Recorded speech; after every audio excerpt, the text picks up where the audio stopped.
spine surgeon is facing federal charges, accused by authorities of performing unnecessary surgeries and billing Medicare millions of dollars in fraudulent charges. Tonight at 6, we told you the story of a 1-year-old boy who was operated on by Dr. Durrani and forever changed. Tonight, a look at where Durrani is now and where the federal case stands, only on WLWT, the fugitive doctor and the scars left behind.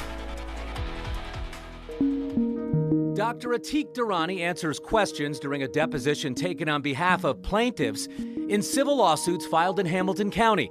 In April of 2013, attorney Eric Dieters asked him if he ever performed a surgery he knew was medically unnecessary. Court reporter, can you please record that? The answer to that question is absolutely categorically no. But a federal indictment filed just months later alleges between 2008 and 2013, Dr. Durrani derived significant profits convincing patients to undergo medically unnecessary spinal surgeries and build private and public health care benefit programs for those fraudulent services. Tim Mangan is with the U.S. Attorney's Office out of Cincinnati. This was a very significant investigation. It involved agents from multiple different agencies that were involved. We had to go, obviously, obtain the records for all the various patients that were involved. We had to consult with the experts, all before even considering charges.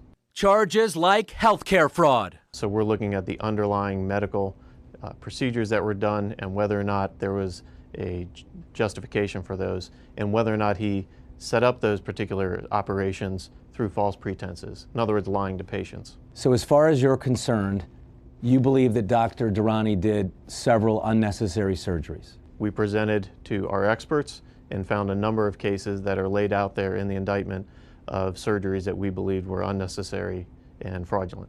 During his videotaped deposition, Durrani disagreed with that accusation. If anybody testifies, any doctor in this country testifies that you do or did an unnecessary spine surgery, you would disagree with that, correct? Counsel, there are a lot of people who disagree with your style of practicing law. So would you testify that you file unnecessary lawsuits? Would you agree to that? So the answer is no? The answer is or yes. Do you or do you not disagree? Counsel, I am not answering your question unless you give me specifics of what case, what person, what was the allegation. Dr. Durrani was an attending orthopedic surgeon at Children's Hospital from 2005 to 2008. He resigned at Children's to open his own practice called the Center for Advanced Spine Technologies, or CAST, with offices in Evendale and Florence, Kentucky.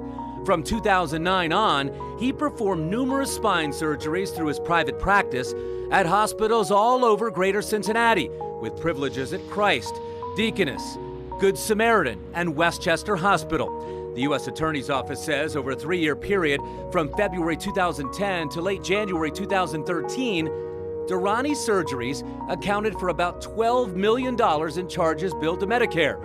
The federal indictment accuses Durrani of convincing patients surgery was the only option, even when patients didn't need a procedure done. There were a number of statements that would be made in order to make the patient feel that the risk of injury was imminent, that it was extremely serious, and if they didn't take corrective action right away, that they'd be risking, frankly, their own lives. The U.S. Attorney's Office says Dr. Durrani left America. They believe he's in Pakistan, where for a while he was performing more surgeries. So will he ever face a trial here in the U.S.? Will he be brought to justice? Don't know what day that might be. I don't know what year that could be, but we're hopeful and we're going to stay engaged. Authorities and court records show Dr. Durrani is a permanent resident of the U.S. and a citizen of Pakistan. He earned his medical degree at the Army Medical College of Pakistan. Investigators believe it's very unlikely Pakistan will extradite him to the United States.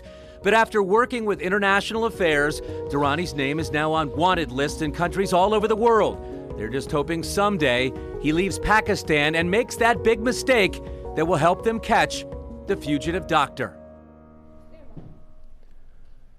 Pakistan's most popular English-speaking newspaper did a story just last year about the federal charges Dr. Durrani is facing here in America. It reports the hospital where Durrani was performing those surgeries in Pakistan has now revoked his privileges. We're going to have several more stories from patients in the coming days.